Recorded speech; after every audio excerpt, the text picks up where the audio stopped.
Luka Doncic scored a lot of points. I agree with that. Luka Doncic did nothing special last night. Luka Doncic isn't some spectacular player all of a sudden. The Phoenix Suns did not show up in this game. This is, and I'm not saying that Luka's a bad player. He's a star. The guy is an absolute stud, but nothing that happened in this game is about the Dallas Mavericks. Nothing. Chris Paul absolutely fell apart late in the playoffs again. You have a guy in Devin Booker who was double teamed, all night long, mercilessly double teamed. And that's exactly what I would have done. I'd have forced the Phoenix Suns to beat me with somebody other than Devin Booker, which was clearly their plan, and it worked to perfection. Mm-hmm. And I think they did a great job. Let's not say that this is all of a sudden, oh my God, Luka Doncic is this unbelievable player who, single-handedly won the game. The guy that single-handedly won the game, if it was anybody, was Spencer Dinwiddie, because he's the guy that hit several dagger threes. He's the guy that absolutely lit up the Phoenix Suns. Even with a hand up, even with multiple defenders, Spencer Dinwiddie dominated, absolutely dominated the Phoenix Suns last night. And I'm not trying to take anything away from Luka. I'm truly not.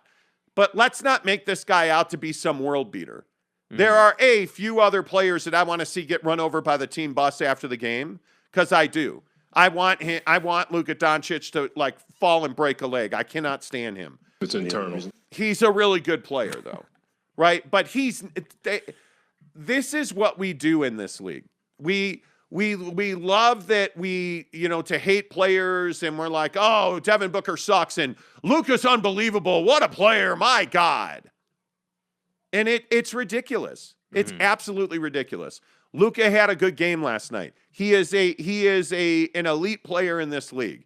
He is not the reason that they won this game. He is not. The Phoenix Suns are the reason the Dallas Mavericks are going to the Western Conference Finals. Yeah.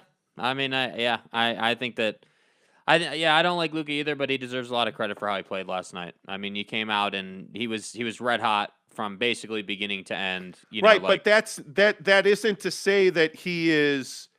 I don't know, man. I mean, maybe we just will agree to disagree. I don't know, but my feeling is, again, I don't think that he had some special performance. I really don't. I think he was the Phoenix Suns chose not to defend the pick and roll last night. Yeah, they just chose not to defend it. I'm not saying that all of them were insanely difficult shots or they were impossible or anything like that.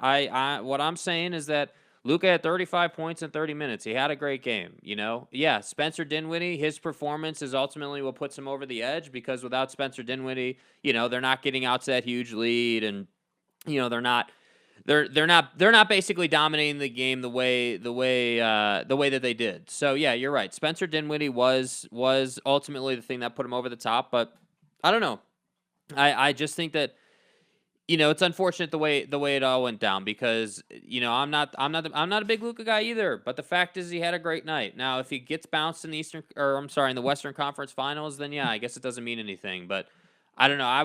He was making a lot of shots. If he had put up 20 points and a really awful stat line, then we'd probably be having a different conversation. If he didn't make most of those shots last night, then we'd be having a different conversation.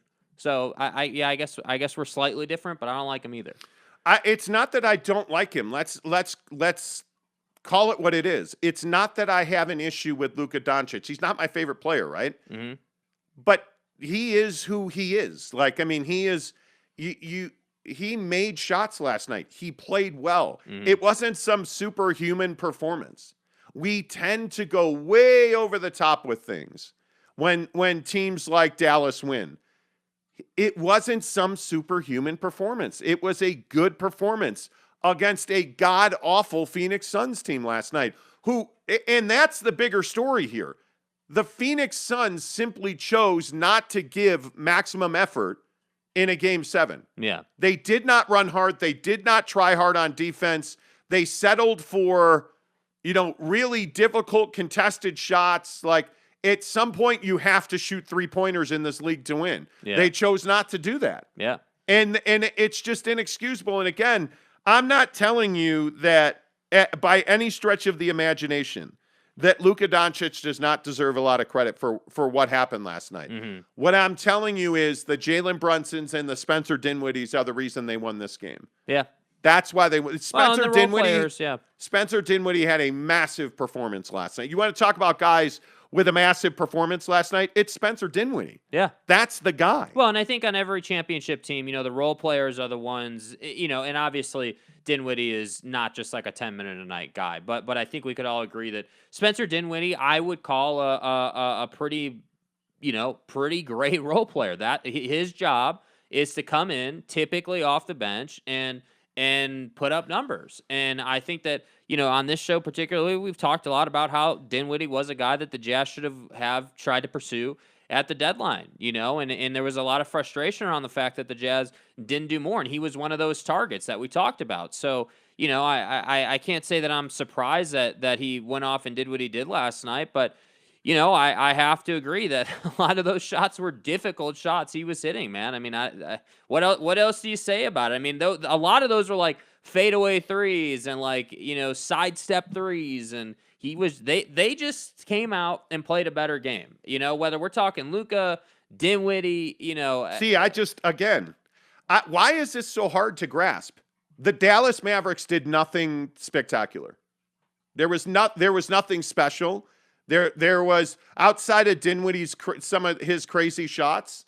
I'm telling you, the Phoenix Suns never showed up for the game. Yeah, they did not run offense. They did not work hard on defense whatsoever. I mean, you legit had one guy balling out, giving maximum effort last night, and that was Devin Booker, and he could not hit a shot to save his life.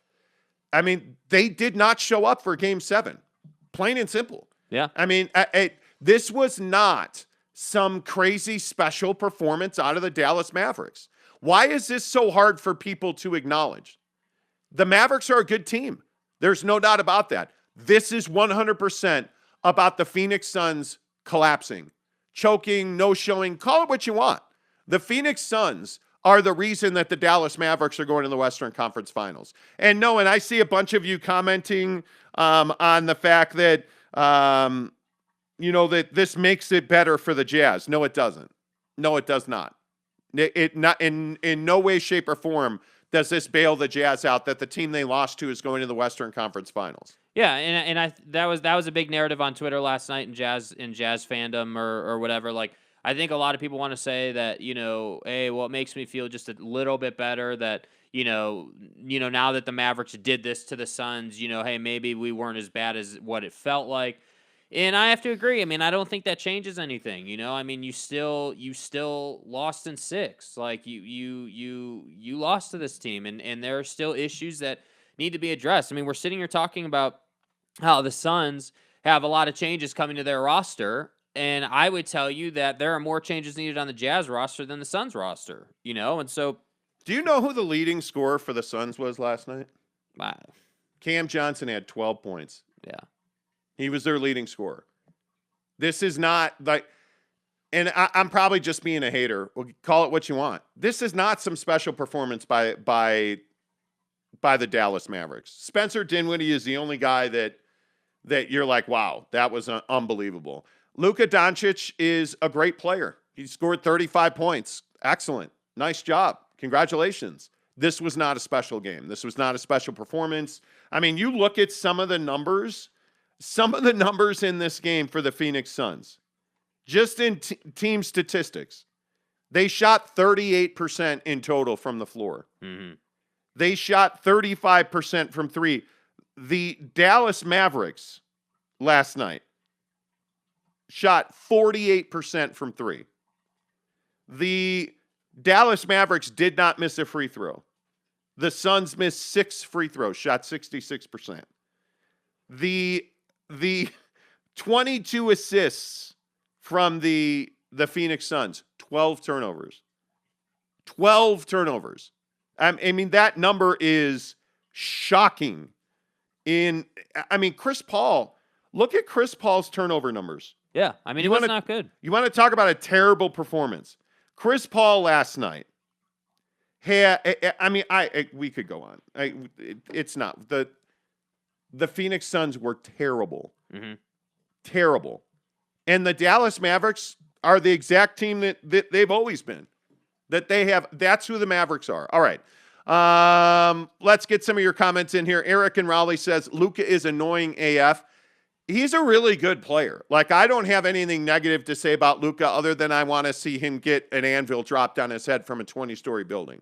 I mean, other than that, I love the guy. For sure. Like, but the things that annoy you about Luka Doncic are that he like tries to be tough guy, like, flexes after every basket.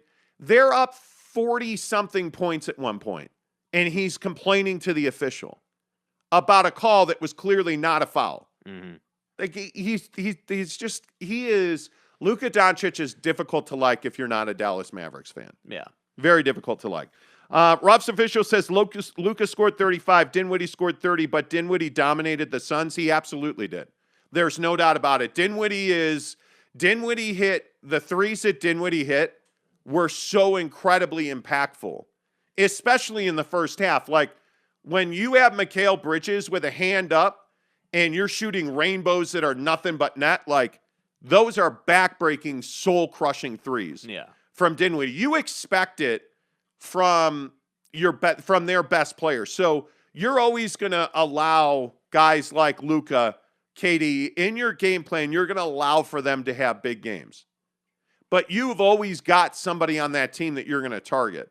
And Spencer Dinwiddie's a guy, Jalen Brunson's a guy. Like, you can't let those guys pop off. Luka's going to get his 30-plus. You cannot let Spencer Dinwiddie have 30 points. Well, and I think we saw that strategy by Dallas rolled out on the Suns. I mean, essentially, what they said was, hey, we're just gonna take Book away and we'll live with the results. So it's one or the other, right? You're either going to say, okay, their best player is going to do what they do, but we're going to lock everyone else down, or you're going to take away the best player and make someone else beat you. And that worked for Dallas last night. Yeah, I agree. Tanner Plummer says, I feel like the Mavs deserve more credit. Yes, the Suns didn't show up, but the Mavs are part of the reason why the Suns played like crap. No, they're not. I'm telling you now, this was a lack of effort, a lack of professionalism, a lack of want to out of the Phoenix Suns. I don't know how you explain that DeAndre Ayton just didn't play hard. Like, he just didn't play hard. Yeah. It's shocking.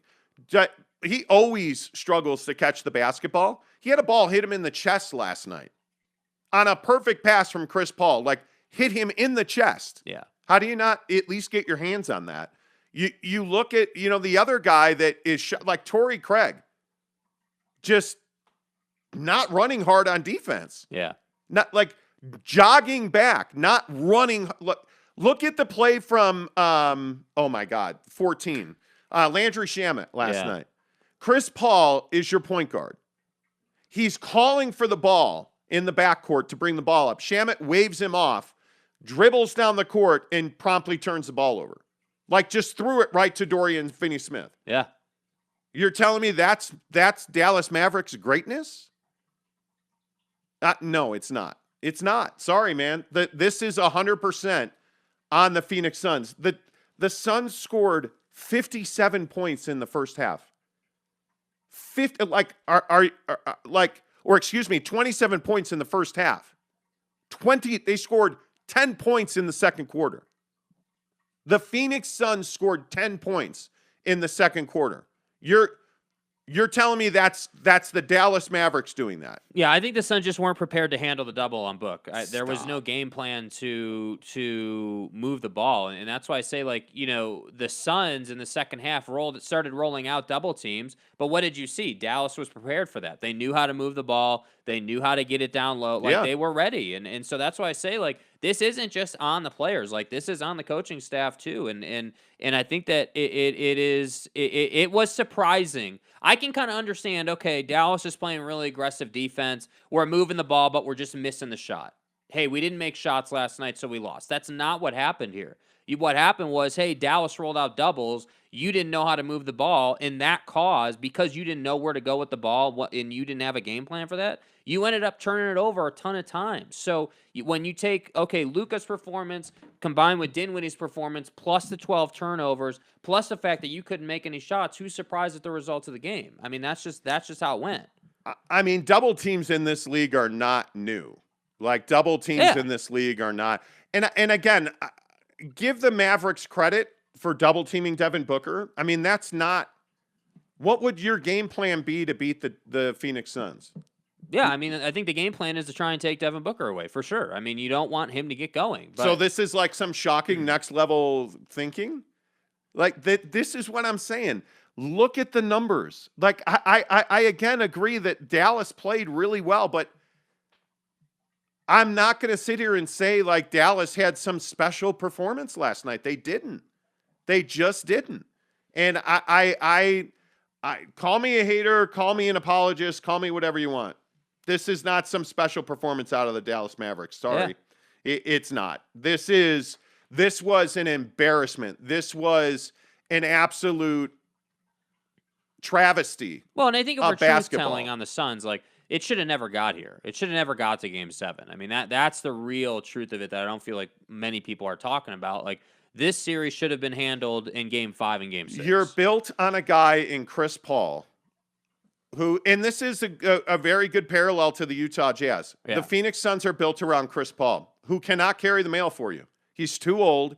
He does not have the energy. When he comes in the game, their offense slows way down. Mm-hmm. Chris Paul is not the guy anymore. He is and isn't it 0-5 or something like that? He's 0 of 5 in Game 7s. Yeah. I mean, he is the only, or is it's something like he's also got the all-time lead now for most 2-0 leads blown in NBA history. Yeah, I believe that's 5 times as well. Chris Paul is not that guy. Yeah. He is not that guy anymore. Yeah. And maybe he's never been. You know what? And I think Devin Booker has a ton of proving to do now. You look at Jayson Tatum's performance for Boston yesterday. Jayson Tatum did exactly what the Suns needed Devin Booker to do. Now, why Boston had the room they had, why on earth did Milwaukee not force the ball out of Jayson Tatum's hands? I don't know. But you know what else I know? That Boston team is the best team in the NBA defensively that I've seen this year. The Marcus Smart factor on that roster, you understand now why Boston priced Marcus Smart so high, because I think he is an incredibly valuable player to them. Mm-hmm. And if you look at the offensive production that they got from multiple guys in Boston, that's exactly what you had hoped you would get from Phoenix. And they just simply don't have a number 2 because Mikal Bridges, Cam Johnson, like none of those guys showed up. Yeah. None of them. And it is really disappointing. It's so hard to say it out loud that a team quit and didn't have effort. How did you come out in the third quarter and get beat worse than you got beat in the second quarter? I was really surprised by it. I would have thought that, hey, like, you got your ass handed to you in the first half. I would have thought, like, I was even tweeting about it last night, like, okay, you're down by a huge number here. Game's not over, but it's going to take something special in the second half for you to come back and make this a game. And they just came out flat. They didn't have any kind of anything. Like, and that's what's really surprising to me. Like, if I'm Monty Williams going to the half, I'm literally thinking to myself, okay, I have got to get Devin Booker going because I got to get energy into this team. I need something positive to happen here. So what's my adjustment? And that's truly, as far as Monty Williams is concerned, what I felt like his criticism should be. There was no adjustment for the double. Like, nothing. There was no... Shocking. Like, we were even texting about it, and I said, hey, if I'm Devin Booker, as soon as I get the ball, I'm going. I'm not going to hold the ball because they're just going to send the double. But then they go like 5 straight possessions in the third quarter where it doesn't even go to his side of the floor. Well, and that's the Chris Paul thing, though. That's part of what we talked about. We talked about that a lot with Chris Paul. Like, hey, when there are stretches in games where Book doesn't see the ball for, like 5, 6. I think there was one game I remember distinctly where it was getting to like 8 possessions where he didn't get it. I have real questions about whether or not Devin Booker's a star, a number 1, a go-to guy that you build a franchise around. Like it is, and I understand that Chris Paul is a very domineering personality in a locker room. Mm-hmm. Like it is his way or no way. But how are you, Devin Booker, and you're going 4 or 5 straight trips down the floor without asking for the ball? Yeah. Without demanding the ball. And you can see why he presses so much when he got the ball. But I wonder, is Devin Booker the guy? I don't know. I really don't know. And it's funny that in this generation, the Donovan Mitchells, the Devin Bookers, the Jayson Tatums, Trae Young. The Luka Doncic's. Yep. Like, there's no question that Luka's a big game player now. Like, there's no question about that. There's no question that Jayson Tatum's a big game player. He had one bad game in this series, and he came back in game 6 and 7 and purely dominated. Yeah. I don't know that you can say the same thing about Devin Booker. And it's what you always say. You're waiting for that 50-point performance in a big game. Well, and it hasn't come. And I think so. There's this balance we have to find. So that's absolutely true. He hasn't had the big moment in the postseason yet. But now you start to look at this game last night and some of the games in the past, and you start to understand, well, who is actually helping him? Because if Chris Paul in the postseason isn't Chris Paul in the regular season, yeah, and they're doubling Book constantly, what's left? And so, yeah, Book can take you 8-0 in the bubble. Book can take you into overtime, and he can hit huge shots, and he can do a lot of stuff. But like Donovan Mitchell, this is not a one-guy league anymore. And I'm tired. The one thing I will say about Luka and this Dallas team is I'm tired of people saying that it's Luka and everybody else, because it's not. It's not. Luka's got a lot of help. He's got Jalen Brunson. He's got Spencer Dinwiddie. He's got Dorian Finney-Smith. Like, he's got a lot of guys. And their lesser guys play, but like Dwight Powell was a really important player in that game yesterday. Kleba. Kleba. I look at Bertans. Like, I'm telling you that everybody on that roster plays a role. And I don't think Jason Kidd's getting enough credit for the job that he's done in Dallas this year. Yeah. I'm not. It is, I don't know. I'm not saying they're a world beater. I think Golden State is significantly better than Dallas. Golden State brings a lot more diversity on their roster. They're a lot deeper on their roster. Way more scoring options. And, yeah, they score in a lot of different ways, and it'll be interesting to see how they choose to defend Luka Doncic and Spencer Dinwiddie. I think Andrew Wiggins is going to have a big game, a big series for them to win to win the Western Conference Finals. But I think there's one thing you better understand, and that's that Dallas is capable of winning a championship right now. Mm-hmm. They're capable of winning a championship, and they're going to go as far as Spencer Dinwiddie will take them. Well, and I think they're that team that if you allow them to breathe and you allow them to get to like game 6, game 7, they're going to beat you. Yeah, because Luka's always going to have those games. Yeah. He is that guy. But and this is why I wanted the Jazz to pick up Spencer Dinwiddie when they had the chance, and unfortunately they didn't. Yeah.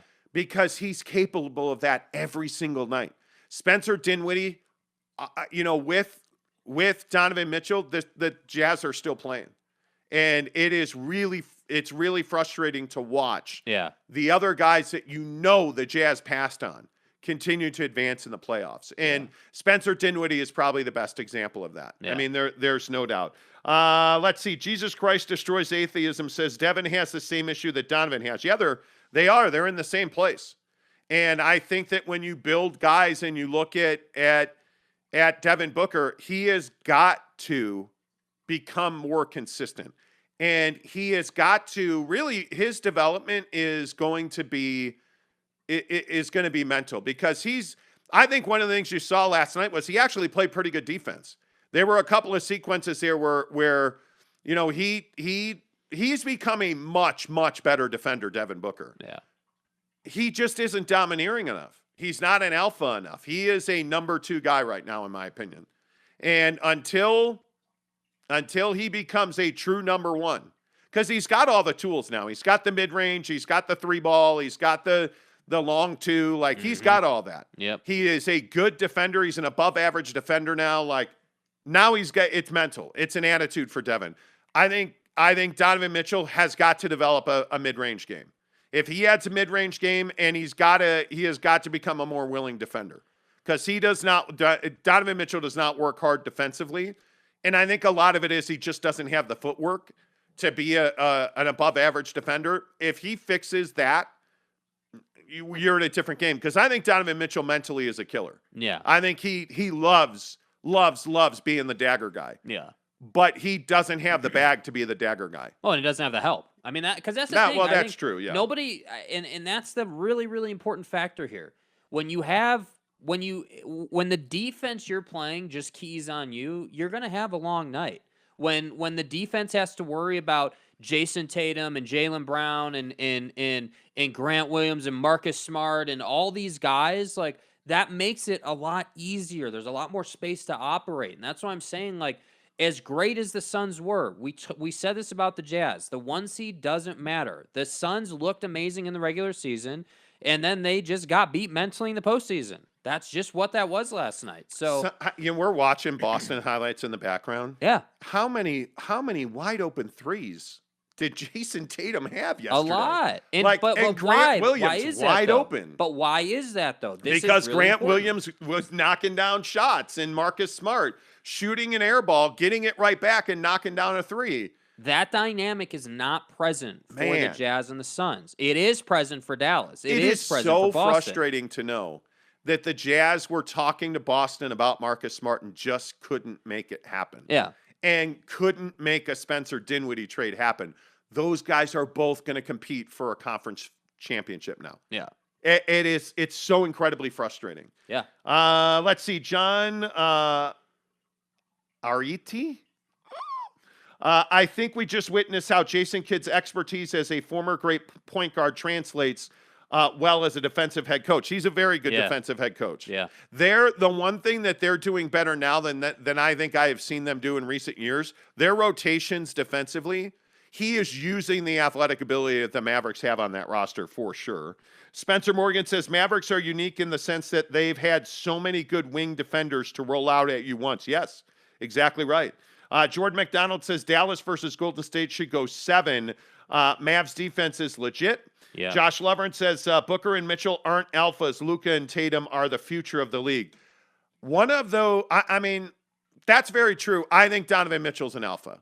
Yeah. I just think he hasn't developed it, and he doesn't have guys around him to help. And that's the key difference. That's what I want to keep pointing out here. Look at what Jayson Tatum and Luka Doncic have to work with. They have a lot more guys around them that can be productive. And I think, Book has had some names. Like, we can't run from the fact that, Chris Paul is a Hall of Fame point guard. Like, Cam Johnson has developed. DeAndre Ayton has an offensive game. But again, Mikal Bridges has developed. Mikal Bridges was in contention to be the defensive player of the year. But again, these are not in Game 7 when it matters most, because that's ultimately why you're building an NBA roster. Hey, when it comes down to us versus them, Game 7, everything's on the table.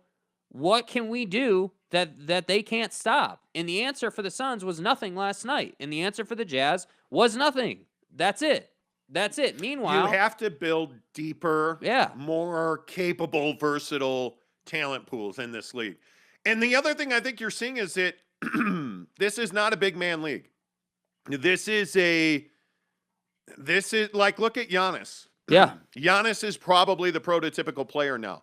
Big, strong guy that can get to the rim, but he's got to be able to hit his jump shots. And if he's not going to hit his jump shots, the Bucks are a very beatable team. So I think when you look at you look at DeAndre Ayton, a problem for the Suns. Rudy Gobert, a problem for the Jazz. You look around the teams that are left, who's the best big man in Golden State? Well, they really don't have one, and it's Kevon Looney if you're truth-telling. Yeah. I look at Dallas. Dallas doesn't have a center. Yeah. You look at Miami. Miami has a hybrid center in Bam Adebayo. Mm-hmm. I look at Boston. It's probably Al Horford if he is a center at all. Robert Williams. He's hurt. He's They've won been hurt. without him, and they're probably better without him, frankly. They're going to try and bring him back, but I mean that's just as examples. Like, that shows you, like, hey, there isn't, again, not to hate on Rudy, but there's not a Rudy Gobert. There's left not in the an playoff, anchored like, to the paint center. Yeah. On a team that is gonna win a championship. Yeah. And that should be a shot over the bow for your salary cap here in Utah. Yeah. Like, I think that right there, no knock on Rudy's ability at all. Forget his ability. Look at his money. Like, you can't give a 25% a super max to a guy like Rudy Gobert. You can't do it. Yeah, and even if you're someone who is pro Rudy, like keeping him on the roster and everything like that, I would just implore you to look at what wins right now in the league. What teams are having success and how are they built? Yeah. You should follow that model. Yeah, Jordan McDonald says D-Book's a number 2. George Mashika says Game 3 was main for me because Kidd changed the defensive scheme. I think Dallas's tactics was more zone, and this was a surprise for Monty Williams. I don't disagree with that. I mean, they They really floated around. I would absolutely agree with that. Mm-hmm. Deepak Vasuki Kashyap says Booker has a much better team around him than Donovan. Absolutely. There's no doubt about that. There is no doubt But about not it. good enough to get to where they want to go. No. Who's going to win the NBA championship now? I mean, I have to think, God, Miami is so strangling defensively. I think that nobody's talking about Golden State. I think that nobody's talked about them all year. I think everyone said, well, No? injuries this, injuries that, Clay's Yep. coming back, and now they're here. And I think that, it really comes down to a simple question. Are they making threes at their usual rate, or are they going to have a bad shooting night? Because if they're hitting, if Steph and Clay and Jordan Poole are hitting, it's going to be really tough to beat them. They don't need to get in the paint, So we'll see. No, I'd agree with that. Who's going to win right now? The easy pick is the Celtics, but my gut tells me to go with the Warriors. That's what my gut tells me to say. I think